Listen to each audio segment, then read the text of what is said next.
এই যে পিজি হাসপাতাল বা ডায়াবেটিসের পর একটা রোড আছে, যে রোডে হলি ফ্যামিলি একটা হাসপাতাল আছে, ওই রোডে একটা ক্লাব আছে, যে ক্লাবটার নাম হলো লেডিস ক্লাব।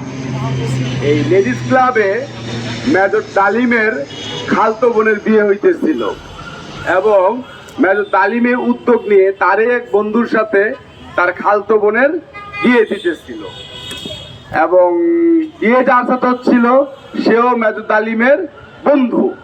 অতএব এখানে মেজর তালিম ঘটকের ভূমিকা পালন করে এবং তার ওই বিয়ে বাড়িতে থাকতে হয়, মানে আপনার এই যে এই ইয়াতে লেডিস ক্লাবে থাকতে হয়। তাই এমন সময় গাজী গোলাম মোস্তফা, তখনকার আপনার ঢাকা মহানগর আওয়ামী লীগের সভাপতি ছিল, সে তার ছেলে ছিল আপনার বিয়েতে আমন্ত্রিত। সেখানে সেই বাচ্চা দুটো ছেলে গাজী গোলাম মোস্তফার মেজর তালিমের শালার সাথে খুব বেয়াদবি করে। এইখানে মেজর তালিম তাকে যে একটা ধমক দিলে তখন সে তার বাবাকে জানায় এবং তখন তার বাবা এসে মেজর তালিমকে, সে একজন মেজর, তাকে গাড়িতে মাইক্রোবাসে উঠিয়ে হত্যার উদ্দেশ্যে নিয়ে যেতে থাকে। ঠিক যখন তাকে হত্যার উদ্দেশ্যে নিয়ে যেতে থাকে, দুইটা মাইক্রোবাস আছে, তখন তার বউ বলে, ওনাকে নিম্মি ভাবি আমরা বলি, নিম্মি ভাবি বলে যে আমার হাজবেন্ডকে কোথায় নিয়ে যাচ্ছেন? তখন বলে যে এটা তোমার জানার দরকার নাই। কয় না, আমার জানতে হবে। কয় না, উনাকে না আমিও যাব।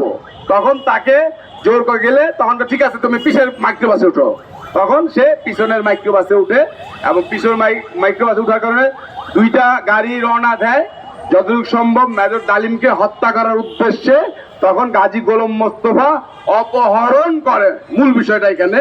এবং পিছনে যে তার ভাবি, তার ওয়াইফ ছিল এবং যেই খালতো বোনের বিয়ে হইতেছিল তার খালা, সেই খালাও বলে তাহলে আমিও আমার ভাগনার সাথে যাবো, তুমি আপনার দুজনে পিছনে বসেন পিছের গাড়িতে।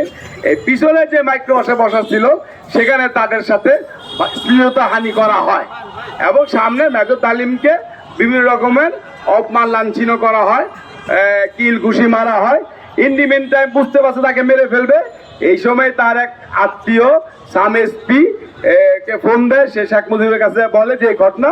তখন শেখ মুজিবুর রহমান তাকে কল করে, তখন আর সে হত্যা করতে নিতে পারে না, শেখ মুজিবুর বাসা যায় এবং শেখ মুজিবুর রহমান এটার কোনো বিচার করতে পারে নাই, বিচার না করে বিদায় দেয়। এইটা ছিল মেজর তালিমের ক্ষোভ। আপনি চিন্তা করেন কত বড় দেশে একটা বিশৃঙ্খলা, কত বড় একটা দেশে মানে আপনার একদলীয় শাসন বা মানে এই আপনার এক না একতন্ত্র হার, মানে যে একটা মেজরকে অপহরণ করে নিয়ে যায়। আপনি কিন্তু আজকে একটা ক্যাপ্টেনকে অপহরণ করতে পারবেন না, আপনি একটা আর্মিকে অপহরণ করতে পারবেন না, সোলজার, সেখানে মেজর অপহরণ হয়ে যায়, চারটিখানি বিষয় না। এই ছিল বাংলাদেশের রাষ্ট্রের অবস্থা। এটাই ছিল মূলত মেজর তালিমের কাহিনী।